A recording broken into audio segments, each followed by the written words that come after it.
marches comme un aveugle qui ne sait pas où il va. Tu marches comme un sourd qui n'entend rien du tout. Tu t'en fous de Dieu, tu te moques de sa Bible. Mais un jour, tu couleras des larmes pour tout cela. Tu vas couler des larmes, tu vas pleurer un jour. Dis-moi si tu mourrais ce soir, mais que diras-tu à Dieu si tu mourrais demain? Alors, pasteur, on peut commencer. D'accord. Donc, ce matin, je vais vous faire un résumé pour vous permettre également de votre côté aussi de mettre le peuple de Dieu aussi au temps en ce qui concerne les missions du démon du mois de décembre, en décembre 2022. Alors, le démon de décembre 2022, c'est en chair et en os le démon Moloch, que nous connaissons tous bien. Il est parmi les démons les mieux connus de la Bible, le démon Moloch. Alors, comme ici nous nous limitons à la mission principale, nous aurons sûrement le temps de faire l'étude sur lui comme de coutume. Alors, parlons de ces missions. Comme j'ai toujours dit, la première, ce n'est pas des missions dans l'ordre chronologique, mais c'est moi qui les classe. Et ce n'est pas aussi toutes les missions, mais je dis les missions que le Seigneur Jésus m'a révélées parmi les missions. Alors, la première des missions, c'est de ce que va faire le démon Moloch. Je l'ai reçu le 19 novembre 2022 vers 4 h du matin. J'étais en prière. Alors, dans ma prière, une vision va apparaître. Dans cette vision, je voyais dans les cieux comme des grosses gouttes de pluie. Bon, ça c'est ce que je voyais de loin. Comme des grosses gouttes de pluie qui tombaient. Alors, au fur et à mesure que ma vision se rapprochait, j'ai constaté que ce n'était pas des gouttes de pluie telles que je croyais, mais c'était des anges déchus qui descendaient sur la terre. Ils étaient vêtus des robes blanches. Ils descendaient, donc ils atterrissaient, c'était des milliers. Il y a un nombre que je ne peux pas calculer, ils atterrissaient là. Or, devant l'endroit où ils atterrissaient, il y avait des corps humains, mais en forme de vêtements que nous appelons jogging. Vous voyez, comme des vêtements des gymnastes là. Vous voyez, comme on peut dire des combinaisons un peu des gymnastes qui sont un peu serrés là, comme le vêtement des nageurs.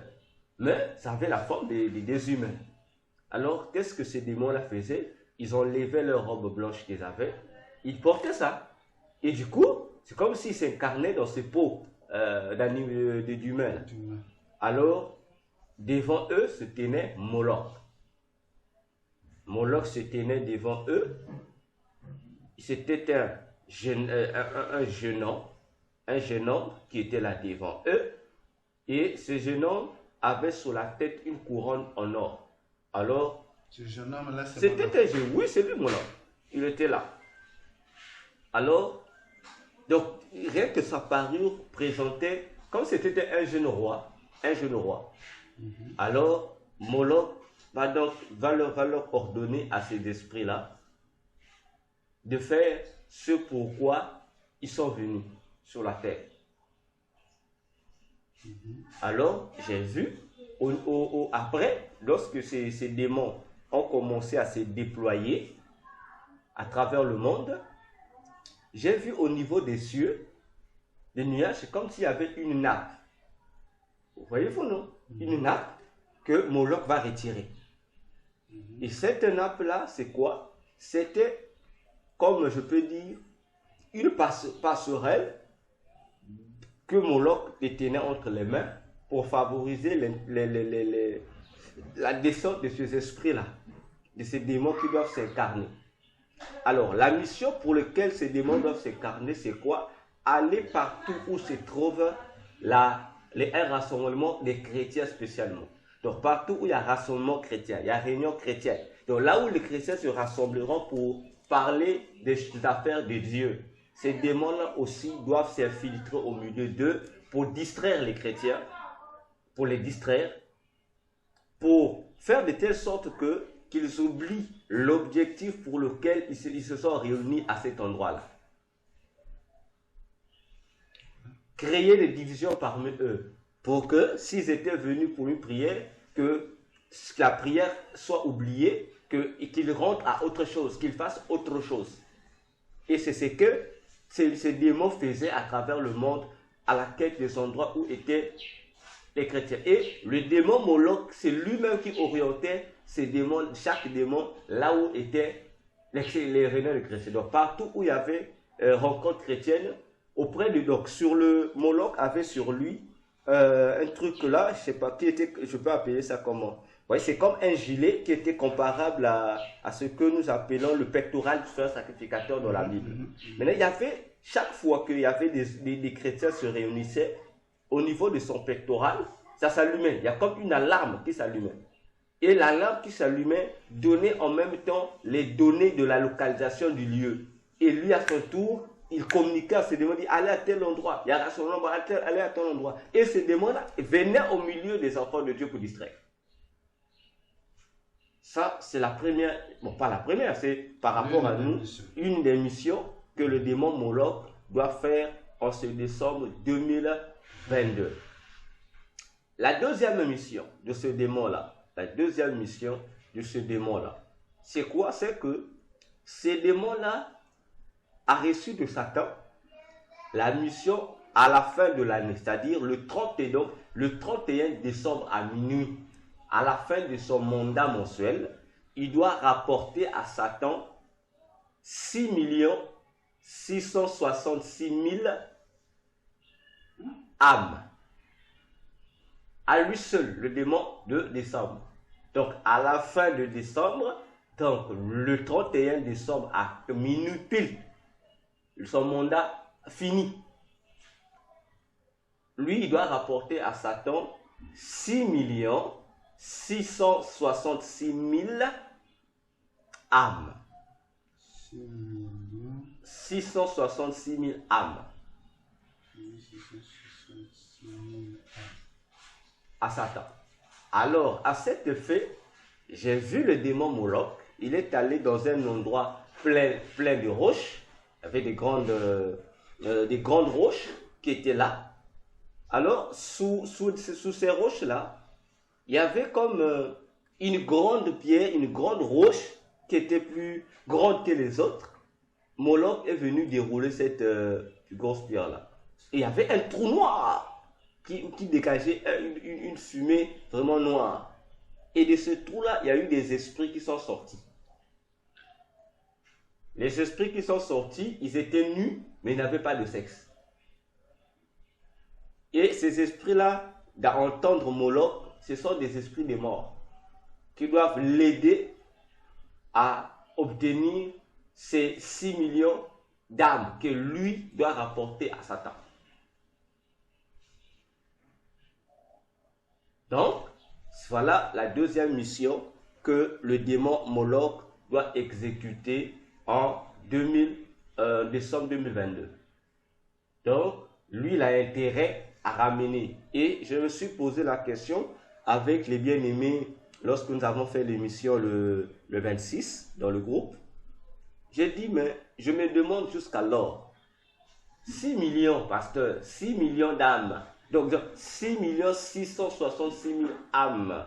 Au Congo, ici, en République du Congo, nous sommes 4 millions. Donc, tout le Congo, déjà, on peut dire, sera comme, déjà, tout le Congo déjà fait partie des sacrifices, il faut le dire. Bon, on peut dire, donc, les 6 millions là, 600 là, vos deux pays. Vos deux pays. Si on le prend ici, donc 2 pays entiers. Donc, les populations de 2 pays, ce démon-là doit ramener. Le Congo et un peu le Gabon. Voilà, donc on peut dire ainsi. Voilà pourquoi j'ai essayé d'évaluer. J'ai dit que ça peut nous donner 2 pays entiers. Donc la population de 2 pays entiers, Satan va prendre, plutôt le démon Moloch va prendre pour amener à Satan. Ça, c'est la première interrogation que je me suis posée. Et je me suis encore posé la deuxième question. De quelle manière va-t-il le faire? Je me pose cette question alors. Est-ce que tous ceux qui vont ramener chez Satan, ce sera des gens qui vont tuer? Ou il y aura des gens qui vont tuer? Ou des gens qui vont prendre captifs pendant que ces gens seront vivants sur la terre? Ou ils vont stimuler leur mort? Ou, en fait, je m'interroge de plusieurs manières, je n'ai toujours pas de réponse. J'ai pensé la même chose. Voilà. Je me suis donné la réponse comme quoi. Oui. Certains seront seulement des captifs. Possible, oui. Captifs, mais déjà prêts à la mort. Ok. Donc, déjà, on t'a appris, ce qui reste, c'est exécuter. Voilà. Déjà, ton âme est... Et je me suis encore posé une question. Déjà, si nous sommes aujourd'hui, d'après le langage, entre guillemets, de ceux qui dirigent la population, ils disent que nous sommes 7 milliards d'habitants. Déjà, dans les 7 milliards d'habitants, nous avons 2 milliards qui sont des démons incarnés et nous n'avons que 5 milliards qui sont des vrais humains. Bon, dans les 5 milliards qui sont des vrais humains, si on enlève 6 millions, il va nous rester combien? Bon, ça c'est d'abord un seul démon, le démon de décembre qui va ramener. Bon, les esprits de mort qu'il est allé, qui va embaucher pour l'aider là. Pasteur, eux ici, comme on dit, ils vont partir menu. Eux aussi vont chercher des âmes à mener. Bon, parce que pendant que nous... Les démons incarnés aussi. Voilà. Et les féticheurs, et les sorciers, et tout ce monde-là. Et tous les faux pasteurs. Voilà. Et je me suis encore dit, parce que vous avez pensé ça tout à l'heure, tous les chrétiens au monde pensent que la bonne année de Satan, ça se fait en décembre. Que le mois de décembre, c'est le mois où Satan, ça l'a pour capturer les âmes, tuer beaucoup, il y a beaucoup de morts. C'est faux. C'est faux. S'il y a un mois qui est plus négligé dans le monde de Satan, c'est le mois de décembre. C'est un mois où le satanisme ne gère même pas ce mois comme tel. Pourquoi? Parce que les véritables mois où Satan, lorsqu'on arrive à la fin de l'année, les mois de la fin de l'année où Satan et ses agents se disposent pour mieux gagner des âmes, c'est le mois d'octobre et le mois de novembre. Et ils vont encore refaire ça en janvier. Parce que eux, ils fêtent leur bonne année en janvier. Contrairement à ce que nous pensons. Et ils attendent janvier, vers la fin janvier là. C'est là où que le monde de Satan célèbre leur bonne année. Et pasteur, vous allez ça vous étonner, vous allez me donner raison. Vous allez aussi remarquer que le mois de décembre, c'est aussi le mois que les chrétiens du monde négligent. Ils ne s'occupent pas de ce mois-là. Faites pas le constat, ou vous allez me poser la question comment et pourquoi.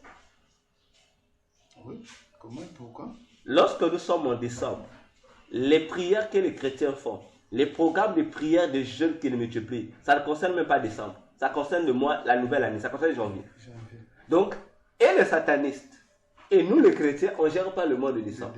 Parce que toutes les prières, le programme de prière que les églises vont faire là, même la nuit du 31, ça ne concerne pas décembre. Tout le monde va... Donc, on est en décembre, mais les gens vont prier pour janvier. Donc, on ne va même pas s'inquiéter de ce qui va se passer en décembre. Voilà pourquoi les satanistes ne gèrent pas ça, parce que c'est un mois où les chrétiens ne touchent pas, ne prient pas pour ce mois-là. Voilà le grand danger. Parce que tout le monde, en décembre, on retourne pour préparer 2023. Mais vous oubliez qu'avant 2023, il y a un pont qui décembre. Vous ne gérez pas le pont. Maintenant, c'est là où Satan va nous avoir. Comme je disais, vous allez voir le 31 décembre et les faux chrétiens. Et les chrétiens qui vont abandonner Dieu, ils viendront. L'objectif, c'est quoi? Comme vous avez rappelé tout à l'heure, c'est la peur de la mort. Je vais mourir. Mais Satan va nous attendre. Lui, il nous attend en janvier. Parce que dès qu'on quitte la nuit du 31, le 1er janvier, sur 100% des chrétiens, 80 chrétiens seront païens. Et là, c'est là où Satan t'attend. Il t'attend, il va t'abattre là, il va te prendre. Toi qui as créé bonne année, tu es passé nuit de prière, mais tu as été bouffé par les sorciers. Parce que le sorcier, c'est que même si tu pries pour toi en décembre, lui t'attend au 1er janvier. Parce qu'au 1er janvier, c'est là où ils vont mettre encore leur piège pour nous avoir. Parce que nous allons briser l'alliance de notre Dieu le 1er janvier. On va le briser. et les pasteurs va et les rentrer dans ministres, les- on va rentrer dans la même cadence que le monde, le païen. On va dire, ah, c'est la nouvelle année, je dois fêter. Mais attention, on nous demande de nous réjouir dans le Seigneur. Mais les gens vont refuser de se réjouir dans le Seigneur pour se réjouir dans le Dieu, de faux dieux, des païens. Et là, le sorcier ne va pas paniquer. Il te laisse faire ta nuit de prière. Il te laisse tout faire. Mais il sait que dès que tu vas atteindre janvier, là, le 1er janvier, il va seulement mettre son piège là. Il sait que l'homme de Dieu là viendra piétiner ici. Toujours. Voilà. Alors, la troisième mission, pasteur, il vous faut votre Bible. Alors, la troisième mission, c'est quoi? La troisième mission, c'est que ça, je l'ai reçu le samedi d'hier. Samedi d'hier, nous étions quand? Le 26 à 7 heures, aux environs de 7 heures du matin. Moi, personnellement, j'ai qualifié cette troisième mission de la température de décembre. La température de décembre. Et vous allez me donner raison. C'est moi qui ai appelé ça ici par rapport à ce que j'ai vu. Bon, pas vu, c'est que le Seigneur m'a expliqué plutôt. Alors, et pour ça, il faut être un lecteur de la Bible pour comprendre ça. Alors, pasteur, le Seigneur me pose la question. Il me dit, si nous sommes le premier mois de l'année, pour arriver au 12e mois de l'année, il nous faut combien de mois? Si nous sommes... Si nous sommes le premier mois, pour arriver au 12e mois, il nous faut combien de mois? Exact. Il nous faut 11 mois. Donc, le Seigneur dit, nous avons 1 plus 11. Et le Seigneur dit, ça c'est dans l'ordre croissant. Mais il dit, si nous partons dans l'ordre décroissant, donc, dans l'ordre décroissant, Nous sommes au 12e. le 12e, pour arriver au premier mois, il faut combien de mois? 2 mois. Exact. Donc, dans l'ordre croissant, nous avons 1 plus 11. Dans l'ordre décroissant, nous aurons 11 plus 1. Ça, c'est la première question que le Seigneur a posée. Il a appelé ça l'ordre croissant et l'ordre décroissant. Ok. Ok? Pasteur, vous suivez très bien. Je suis. Donc, dans l'ordre croissant, vous avez 1 plus 11. Dans l'ordre décroissant, vous avez 11 plus 1. Le Seigneur pose la seconde question. Et je vous la repose. Pasteur, dites-moi, l'Ancien Testament est représenté par combien de représentants? L'Ancien Testament est représenté par combien de représentants? Je veux réfléchir sur un nombre Oui. donné. Combien de représentants? Je vous aide. Il y a- Ça va de 1 à 3 seulement. C'est entre 1 et 3. Entre 1 et 3. Choisissez. Vous allez vous toucher beaucoup. Vous allez retrouver le nombre entre 1 et 3.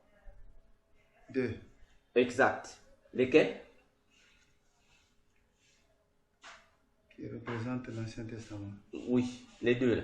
Lesquels? Il faut les citer. Il y a Abraham et Moïse. Non. Dites ça bien. Vous avez voulu toucher, mais vous avez mal dit.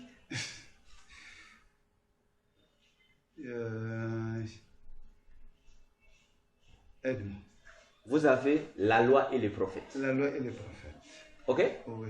Vous êtes d'accord avec La moi? loi et les prophètes. Merci. Matthieu 5, 17, Jésus dit, je ne suis pas venu abolir la loi et les prophètes, mais l'accomplir. Ok. La loi et les prophètes. Si vous allez dans Matthieu Merci. 22, quelque part, après que l'homme là a demandé à Jésus, je pratique les 2 commandements, Jésus a dit, la loi et les prophètes. Oui. Donc ces 2 commandements résument la loi et les prophètes. Oui. On est d'accord? Oui. D'accord. Alors, le Seigneur dit maintenant, nous devons appliquer l'ordre croissant et décroissant à ces 2 représentants-là.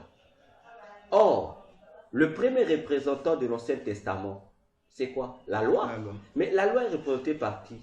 Moïse. Moïse nous présente quoi dans la loi? Les 5 livres. Les 5 livres. Mais dans les 5 livres de Moïse, il y a un livre qui est en tête, Genèse. celui de la Genèse. Oui. Alors, appliquez ça à Genèse. Donc vous aurez quoi? vous aurez Genèse chapitre 1, verset 11. Oui.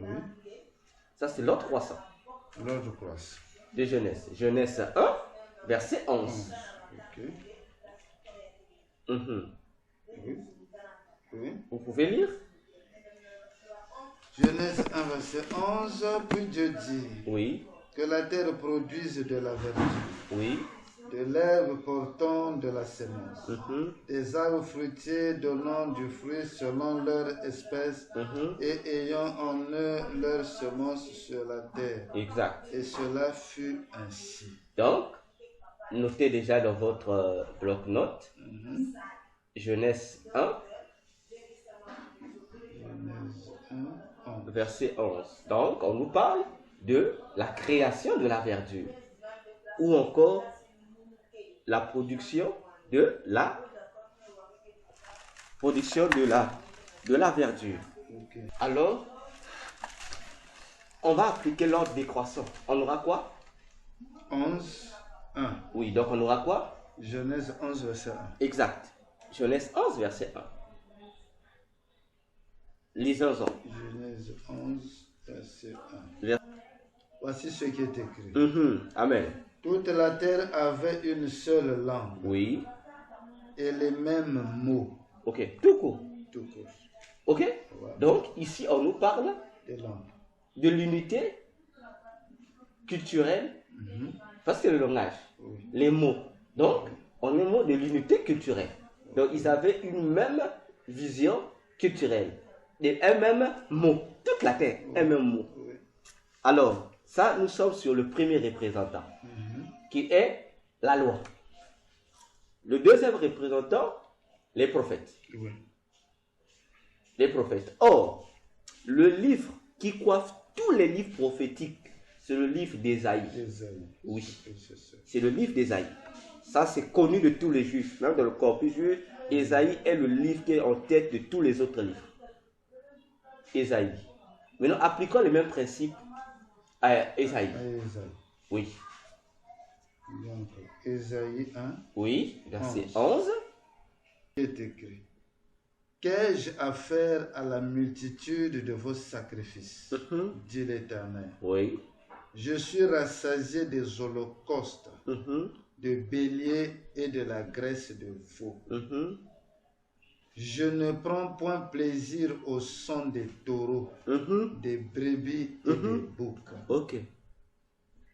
Sacrifice. Donc, ici, Dieu est en train de refuser, en un mot, les sacrifices que le peuple est en train de lui apporter. Si on remonte un peu plus haut, on va comprendre que le sacrifice que Dieu est en train de refuser là, c'est dû au mauvais état d'âme du peuple. C'est ça. Comme Dieu pouvait dire, quand votre état d'âme est pourri, je n'accepte pas vos sacrifices. Ok? Maintenant, prenons l'ordre décroissant d'Ésaïe. Oui. Donc, Ésaïe 11, verset 1. Ésaïe 11, verset 1. Ok. Voilà. Ésaïe 11, verset 1. Voici ce qui est écrit. Puis un rameau sortira du tronc d'Isaïe et un rejeton naîtra de ses racines. Amen. Amen. Alors, pasteur, ici, nous voulons connaître la troisième mission du démon Moloch en décembre 2022. Et le Seigneur me donne toutes ces opérations-là, s'il faut le dire ainsi, pour que nous puissions maintenant comprendre la température qui va caractériser le mois de décembre. Alors, pasteur, je vous remets la parole. Là, je vous pose la question. Lorsque vous avez devant vous combien de versets? 4. Maintenant, faisons comme à l'école, non? On a la colonne A et la colonne B. On nous demande de relier. Reliez-les. Quel verset de Genèse va correspondre avec quel verset de Ésaïe? Reliez les versets vous-même. Vous allez trouver que c'est la même chose. Reliez-les. Genèse 1, 1 correspond à quel Ésaïe? Ésaïe. Ésaïe 1, 1. Oui. Genèse. Ésaïe 1, 1. Genèse 1. Genèse 1, 1. Non, Genèse 1, 11. correspond Non, à... si je les relis. Reliez-les, au fait, par des flèches. Oui. On doit se retrouver un Genèse, un Isaïe. Donc, il doit venir faire des couples. Attends, je vais prendre le schéma. Ok. J'ai mis avec le schéma. C'est plus clair. Donc, ici, Genèse 1:11 correspond à Isaïe 11:1. Oui. Isaïe 11:1. Ok. Genèse 11:1 correspond à Isaïe 1:11. C'est l'inverse. C'est l'inverse. Voilà. Genèse 11:1. 11:1 Oui. correspond à Isaïe 1:11. Ça parle de la même chose. Maintenant, en conclusion, pour comprendre cette mission, troisième mission, c'est quoi? C'est qu'au mois de décembre, il y aura de la verdure. N'est-ce pas? Donc l'abondance. Non. De la verdure comme verdure. Verdure. Okay. Or, si tu descends Genèse 1:30 à 31, Dieu a donné à l'homme la verdure comme réformation. Genèse 11:1 nous parle de la nourriture. Oui. N'est-ce pas? La nourriture. Genèse 1:11:1 nous parle de l'unité d'un langage. Tout le monde doit avoir un même langage. Donc, en reproduction, on colle. Chez vous, vous avez collé lesquels? Lesquels vous avez collé? Dictez-moi ce que vous avez collé. J'ai collé par rapport au chemin. Par rapport au chemin. Genèse 1 correspond à Isaïe 11:1. Bien. Donc, Genèse 1:11 qui nous parle de la verdure, la nourriture, correspond à Isaïe 11:1. Oh, dans Isaïe 11:1, qu'est-ce que Dieu dit? Isaïe 11:1. Dieu dit, il voit un rameau, puis un rameau sortira du tronc d'Isaïe. Donc, lorsque les gens en décembre, la caractéristique des décembre sera caractérisée par quoi? La recherche de la nourriture. N'est-ce pas? Mais pendant que les gens vont chercher la nourriture, il y aura quelqu'un qui va sortir. Il y aura un rameau d'Isaïe qui va sortir, non? D'Isaïe. Or, Isaïe, c'est le père de David. En un mot, le rameau qui va sortir là, la tige là, la plante qui va sortir là, c'est une sémence qui doit être, nous savons que ça part du Messie. Or, pendant que les gens vont chercher la nourriture, dans Genèse 1:11, l'objectif de cette nourriture sera quoi? Pour les conduire vers qui? Vers un faux fils de David. Or, le faux fils de David nous amène à qui? Au Dieu qui est célébré en décembre. Or, en décembre, il n'y a qu'un seul Dieu qui est célébré. C'est le fameux Dieu de décembre, non? De Noël, non? Qu'on appelle le soi-disant Jésus qui va naître. Donc, vous comprenez le message déjà? Donc, les gens déjà seront déjà quoi? Ils vont aller vénérer un faux Jésus avec de la nourriture. 2. Genèse 11:1 nous parle de l'unité de langage. Donc, les gens là vont être d'accord. Le monde entier sera uni dans ce langage-là. De faire quoi? D'aller, de manger pour l'honneur ou de célébrer le faux Jésus qui doit sortir de la terre, au même endroit qu'est sortie la verdure. N'est-ce pas? C'est unanime. Et le dernier, Isaïe 1, verset 11. On nous parle de quoi? Les sacrifices qu'il faut offrir à Dieu. Dieu refuse. Dieu va dire non, moi je n'ai pas besoin de ça parce que d'être pécheur. N'est-ce pas ce qui se manifeste souvent en décembre?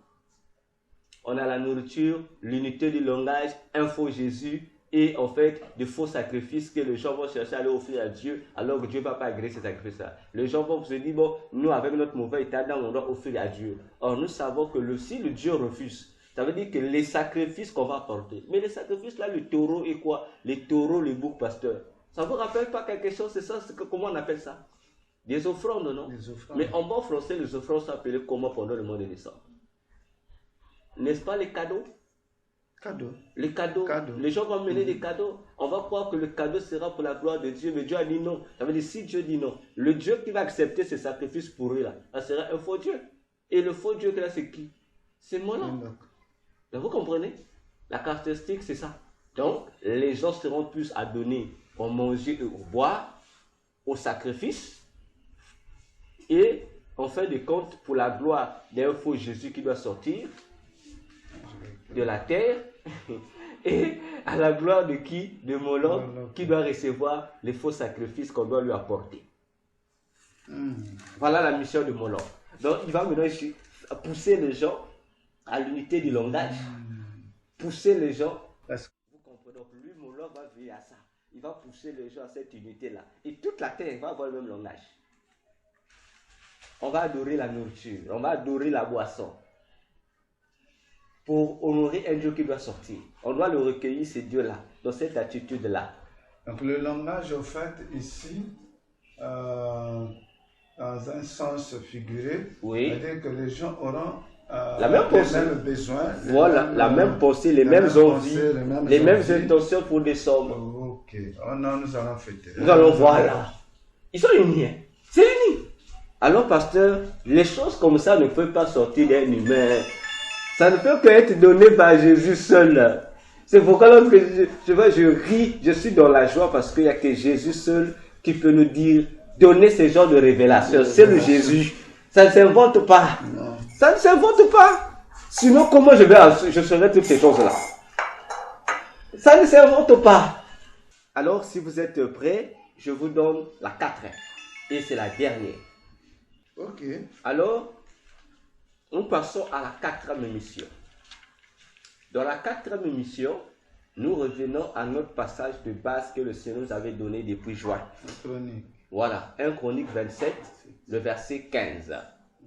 Alors, là, nous découvrons en même temps la 4e mission du démon de Moloch et l'attitude que le chrétien doit avoir contre le démon Moloch en 2022, en décembre 2022. Alors, pasteur, prenez-nous s'il vous plaît 1 Chronique 27, le verset 15. Moi, non, pour le 12e mois, oui, était Eldaï. Oui, de Netopha. Oui. De la famille d'Otniel. Ok. Et il avait une division de 24 000 hommes. Pasteur, notez déjà. Notez le premier nom là qu'on a cité. Notez le premier nom. Eldaï. Puisque ici nous faisons des résumés. Notez le premier nom. Eldaï ou Eldai. Ok? Ok. Alors, avec vous, je n'ai pas besoin de rappeler. Vous savez déjà que Eldai, c'est lui le guerrier qui doit protéger la maison royale. Et le Seigneur nous avait dit, David représente nos propres vies, nos familles, nos maisons, nos nations, en fait tout ce qui nous appartient de chair. Et nous devrons nous retrouver à la place de chaque guerrier. Puisqu'ils sont 12. Voilà. Alors, Eldai, pasteur, ça signifie mondain. Ce qui est mondain. Et Eldai signifie ce qui est mondain. Oui. Alors, je vous remettre la parole, vous êtes pasteur. Ça veut dire que la 4e mission de Moloch, ça sera quoi? Le monde. Pousser les gens à la vie mondaine. Exact. Je n'ai même pas besoin de commentaires. Vous avez compris. Donc, il va pousser les gens à être des mondains. En un mot, à être des charnels. Mais par contre, Jésus ici nous invite tous les chrétiens à avoir quelle attitude? Pour combattre le démon. Exact. Donc, les chrétiens, pendant que le démon, Moloch, va pousser les chrétiens à être des charnels, des gens mondains, des païens, nous, par contre, nous devons être quoi? Des hommes spirituels. Ok? Nous devons être des hommes spirituels. Or, l'apôtre Paul disait dans Corinthiens que l'homme charnel ne peut rien recevoir de Dieu. Parce que c'est un homme animal. Mais il n'y a que l'homme spirituel, disait Paul, qui peut recevoir les choses venant de Dieu. Oh, pasteur, vous savez que tout ce qu'on reçoit de Dieu provient d'une seule source. Vous savez? Tout ce que Dieu nous donne provient d'une seule source. Oui. Okay? Jésus? Non. Saint-Esprit? Non.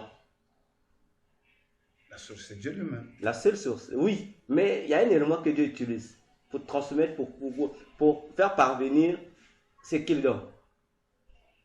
Le chemin qu'il... Oui, qu'il utilise, ou l'outil qu'il utilise. Il passe par le prophète. Non. Précisez bien, vous avez mal parlé. La prophétie. Non, c'est trop mal parlé. La révélation. Non, vous dites-toi toujours bien. Sortez le mot là tout court. La vision. La parole de Dieu. La parole de Dieu.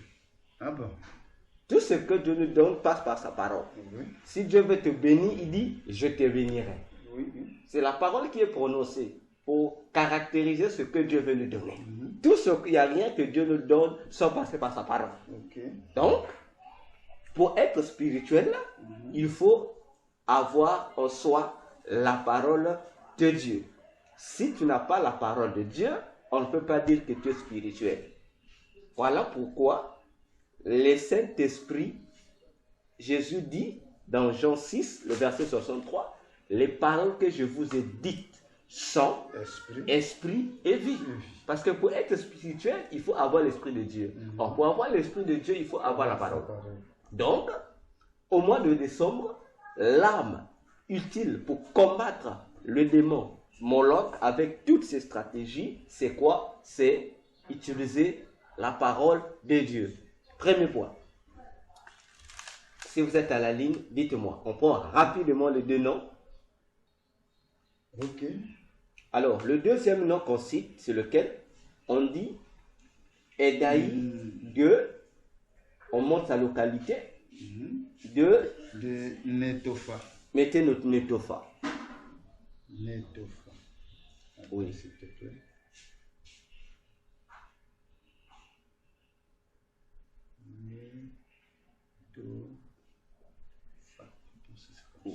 Okay. Netofa signifie ce qui tombe goutte à goutte.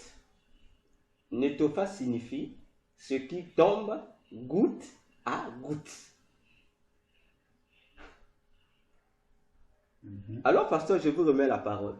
Mais comment peut-on appeler ce qui tombe goutte à goutte? Il y a un nom. Pour comprendre ce qui tombe goutte à goutte, il y a un nom qu'on appelle ça.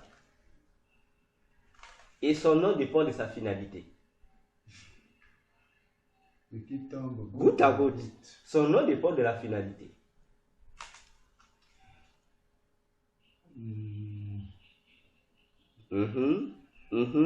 Ça tombe, ça tombe, ça tombe. Au final, le goutte à goutte devient? Ça remplit. Ok. Donc, c'est la plénitude. plénitude. Donc, c'est l'abondance. L'abondance. Attention. C'est ça, non? C'est l'abondance. Donc, le démon de décembre va faire quoi? Il va mettre les gens où? Dans l'abondance. Nous avons parlé de la nourriture là-bas. Il va mettre l'abondance dans la nourriture. Il va mettre l'abondance de quoi encore? En dehors de la nourriture. Il mettra l'abondance. Il va mettre tout à la disposition de tout le monde. Donc, en ce mois de décembre, tout le monde, la galère va disparaître. Donc, tout le monde aura de quoi être dans l'abondance pour un objectif, pour satisfaire le mondain, le côté mondain, les plaisirs. Ok? Mais cependant, le chrétien, au lieu d'être dans cette abondance, doit à son tour, comme l'arme utile, c'est quoi? C'est la parole de Dieu. Donc, il doit à son tour, Netofa pour les chrétiens, c'est quoi? C'est l'abondance de la parole de Dieu. C'est pourquoi Colossiens 3, le verset 16, nous demande d'abonder dans la parole de Dieu, de nous instruire et de nous édifier les uns les autres. Donc, la deuxième attitude que le chrétien doit avoir en ce mois de décembre, c'est quoi? C'est être rempli de la connaissance de la parole de Dieu au travers de tout support ou tout moyen qui peuvent nous en fournir, au travers de la prédication, de notre méditation individuelle de la parole, des exhortations, de tout ce qui peut nous donner cette connaissance de la parole-là. On doit y être attaché.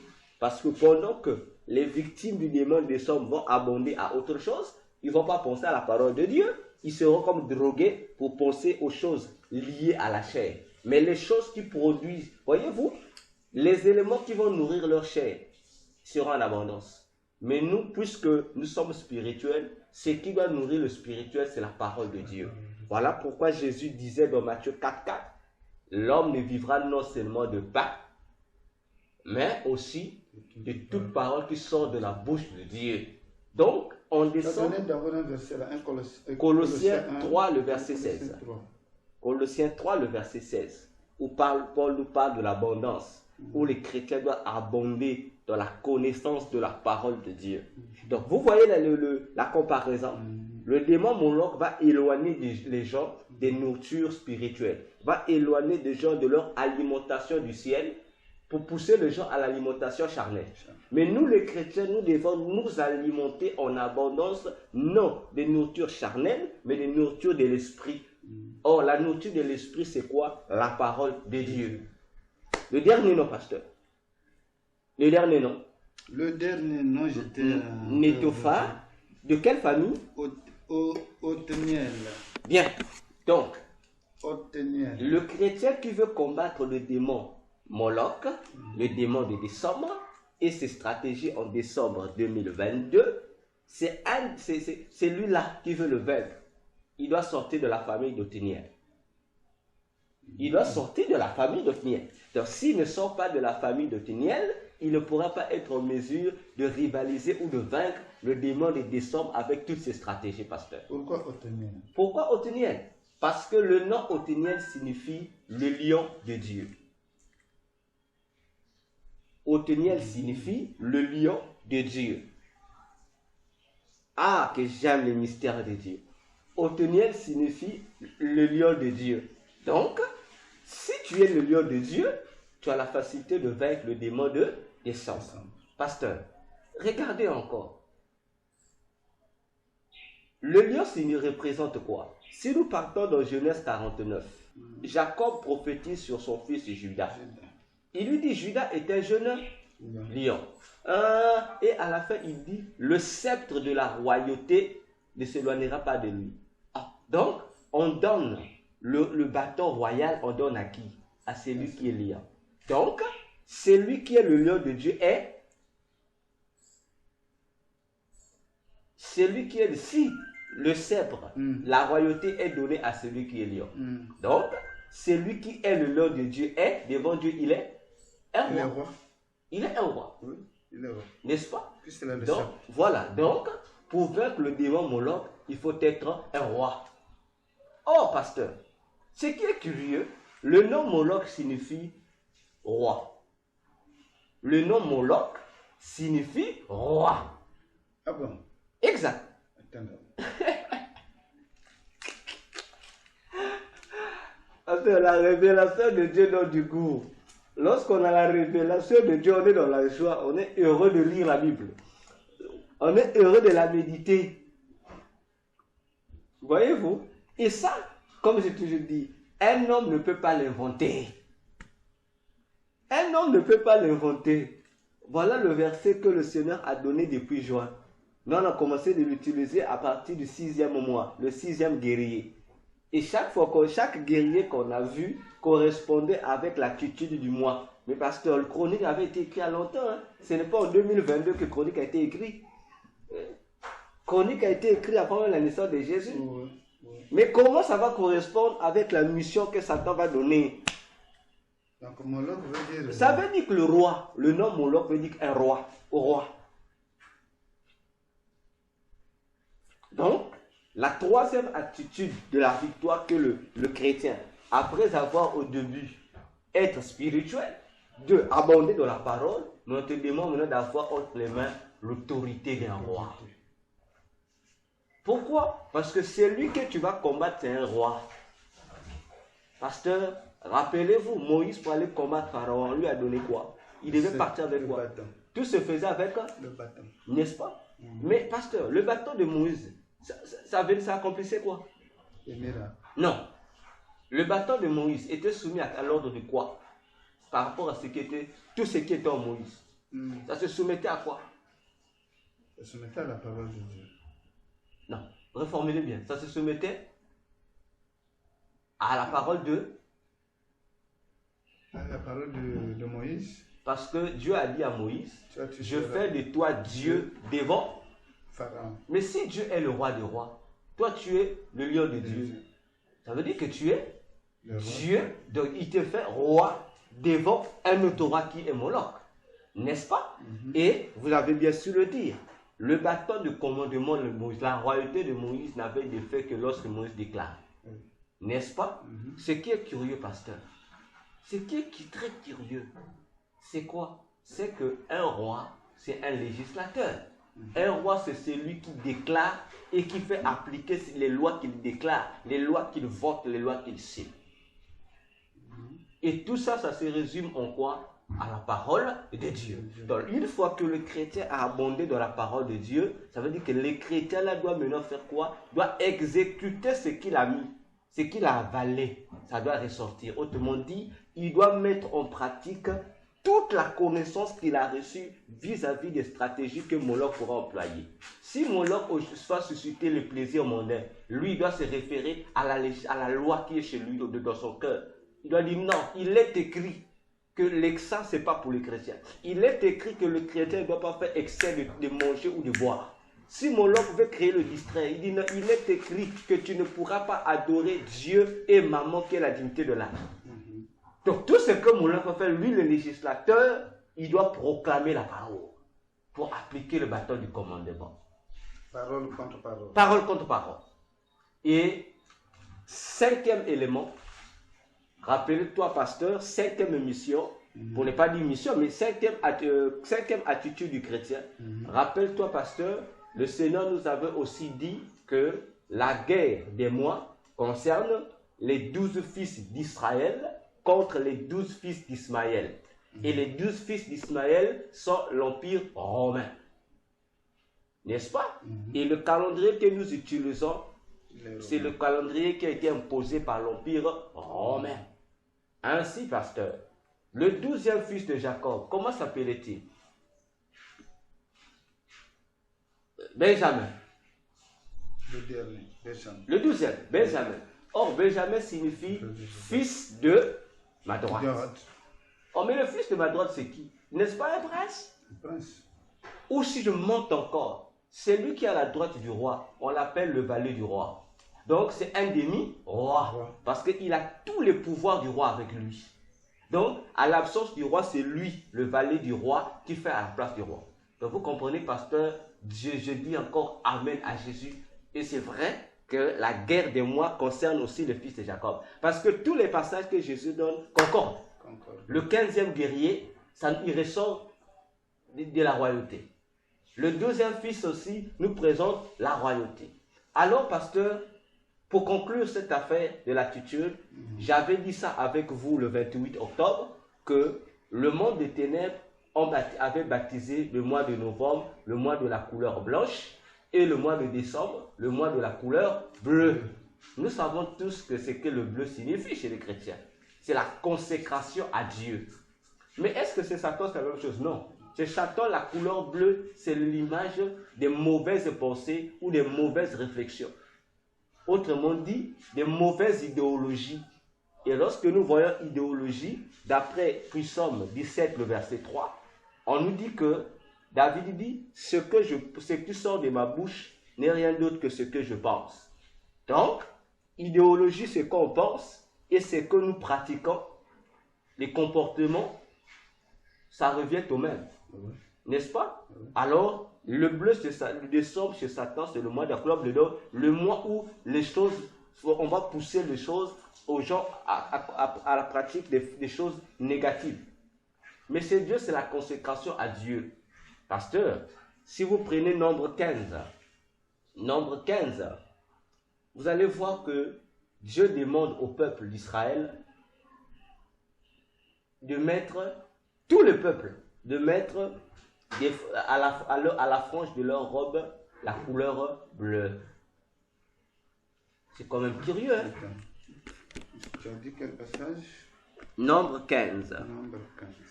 Oui, nombre 15. On va voir ça à partir du verset 38, je pense, oui. À partir du verset 38. Nombre 15. À partir du verset 38. Vous êtes retrouvés? Oui. Nombre 15, 38 à 41. Vous pouvez lire. Parle aux enfants d'Israël et dis-leur. Qu'ils se fassent de génération en génération une frange au bord de leurs vêtements. Ok. De quoi en quoi? De génération en génération. Allez-y, pasteur.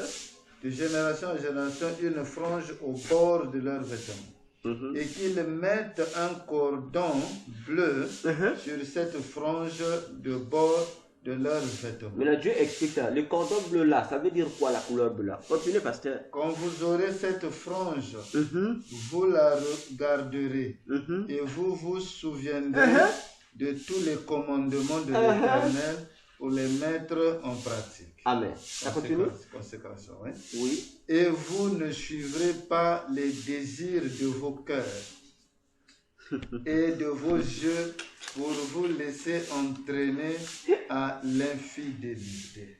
Pasteur, vous êtes convaincu que la parole de Dieu est puissante? Vraiment. Vous voyez comment la concordance de la révélation de Dieu. Satan proclame la couleur bleue pour pousser les gens dans le mauvaise voie. Mais Dieu fait comprendre que chez lui, la couleur bleue, c'est pour amener les gens d'abord vers la consécration. Donc, tu ne peux pas être consacré à Dieu si tu n'observes pas sa parole. Alors, les franges, ça se trouve à quel niveau? Au bord du vêtement. D'accord. Donc, du coup, on comprend que ça ramène quelque part. La finalité de la bordure, ça vient où? Le genou. Ça vient? Le genou. Non, en bon français. On va appeler ça comment? La partie du genou là. Ça s'appelle comment? La zone qui prend ça. Non. La partie là. À commencer de couramment, on appelle ça comment? Jusqu'à la fin. Non. La jambe. Oui, en bon français, il y a un nom. On utilise un nom courant. Le pied? On dit c'est le pied. On est bon. Donc le mot sauf pourtant qu'on parle de Christ. On dit à ton pied. Donc commençons de là. Ensuite, comment on appelle ça couramment le pied? Le pied. Oui. Le pied. Alors, pasteur, prenons les deux derniers passages, puis on a fini. Ézéchiel 16, verset 10. Ézéchiel 16, 10. Verset 10. Écoutons ce que Dieu dit en parlant de ce qu'il a fait à Israël lorsqu'il a ramassé Israël, lorsqu'il a façonné Israël. Ézéchiel 16. Verset 10. Je te donnais des vêtements brodés et une chaussure de peau teinte en bleu. C'est bon, on peut s'arrêter là, pasteur. Mais pasteur, Dieu dit, il a donné à Israël des vêtements brodés. Mais les chaussures de quelle couleur a donné? Bleu. Mais pourquoi bleu? Les chaussures, on donne à Israël des chaussures bleues. Mais est-ce que depuis qu'Israël a déjà vu les Juifs porter des chaussures de peau d'animaux de couleur bleue? Bon, d'abord, je me pose la question, pasteur. Comment peut-on avoir un vêtement de peau mais qui a la couleur bleue? C'est impossible. Il n'y a pas un animal qui a la couleur bleue. Mais il faut le teindre. Voilà, il y a un problème. Mais Dieu n'a pas dit que... Dieu a dit la couleur teinte là, c'était bleu. Mais Dieu a pris le bleu. Ou la chaussure bleue. La chaussure bleue. Alors, pasteur, Ephésiens 6,15 nous dit quoi? Ephésiens 6,15. Qu'est-ce que ça nous dit? Ephésiens 6,15. Faut dire, Jésus, lorsqu'il me donne ses révélations, je ne les invente pas. Je ne rentre pas pour chercher à faire des hypothèses. Je ne fais pas des hypothèses. Je révèle ce que le Seigneur me dit de dire. On va proclamer le dernier verset. Ephésiens 6, verset 15. Verset 15. Ok. Lisons au nom du Seigneur. Nous bénissons notre Dieu. Mettez pour chaussure à vos pieds le zèle que donne l'évangile de paix. Ah, pasteur. On nous dit d'avoir les ailes. Mais qu'est-ce que le zèle? C'est la puissance qui se dégage de l'évangile de paix. On dit cette puissance-là doit être vos chaussures. Comme pour dire, voyez que pasteur, l'attitude du chrétien qui doit avoir vis-à-vis du démon. Le décembre, c'est quoi? La parole. La consécration, la parole. Les deux là sont donc on est mot, le chrétien doit devenir l'ami incontesté de la parole. Donc si ce n'est pas de la parole, le démon Moloch va l'attraper. Donc le seul remède, c'est quoi? C'est tout se centralise au niveau de la parole. Tu veux avoir l'autorité sur le démon Moloch, ça veut dire que tu veux manifester ta royauté, tu dois connaître la loi de ton Dieu. Tu veux fuir le plaisir mondain, ça veut dire que tu dois être quoi? Spirituel. Mais pour être spirituel, il faut abonder de la connaissance de la parole. Parce que si tu ne connais pas la parole, tu ne pourras pas fuir. Tu tomberas dans le piège. Voilà, pasteur, résumé, l'émission du démon de décembre en décembre 2022. L'émission que le Seigneur m'a révélée à moi. Peut-être qu'à vous plus tard ou à un autre serviteur de Dieu, le Seigneur pourra révéler des missions complémentaires. Moi, je m'arrête là. Que Dieu vous bénisse. Amen. Partagez la vidéo. Communiquez le message à votre entourage, à vos pasteurs, à vos frères, à vos sœurs dans le Seigneur, afin que vous sachiez déjà comment préparer le mois de décembre spirituellement. Et nous sommes le 28 novembre 2022. Aujourd'hui, on a commencé à 8 heures pour vous faire les résumés de cela avec le pasteur Nestor Mouamou, afin que toute la gloire vous revienne. Alors, pasteur, j'en ai fini.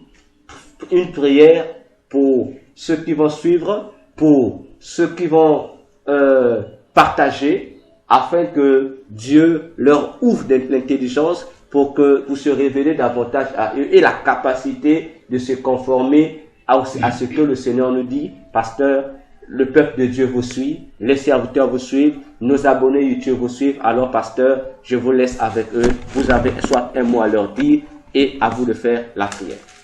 Le Seigneur Jésus dit, tout ce que je vous parle en secret, criez-le à haute voix, montez sur les toits. Amen. Et tout ce que le Seigneur nous révèle aussi dans des lieux secrets, sûrement que vous êtes en train de le suivre, vous êtes peut-être seul dans votre chambre, peut-être au salon avec quelques personnes, quelques amis, quelques frères, mais le Seigneur voudrait, et la mission est que nous devrons véhiculer le message vers tous les enfants de Dieu, afin que personne ne soit dans l'ignorance. C'est pourquoi, bien-aimés, je vous recommande à la grâce de Dieu qu'il vous remplit de force et de courage, à ce que le Seigneur n'a pas besoin de ceux qui ont peur pour dire ce qu'ils ont entendu. Mais nous devons avoir le courage parce que l'esprit qui est en nous, c'est un esprit de force et de courage.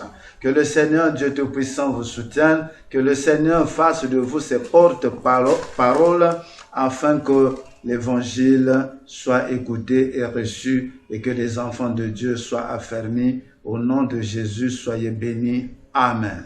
Amen. Alors, à nous retrouver dans nos prochaines émissions.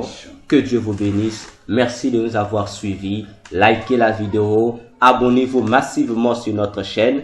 Que Dieu vous bénisse. Que des mystères spirituels, que des mystères du ciel, que des révélations de Jésus-Christ. Amen. Amen.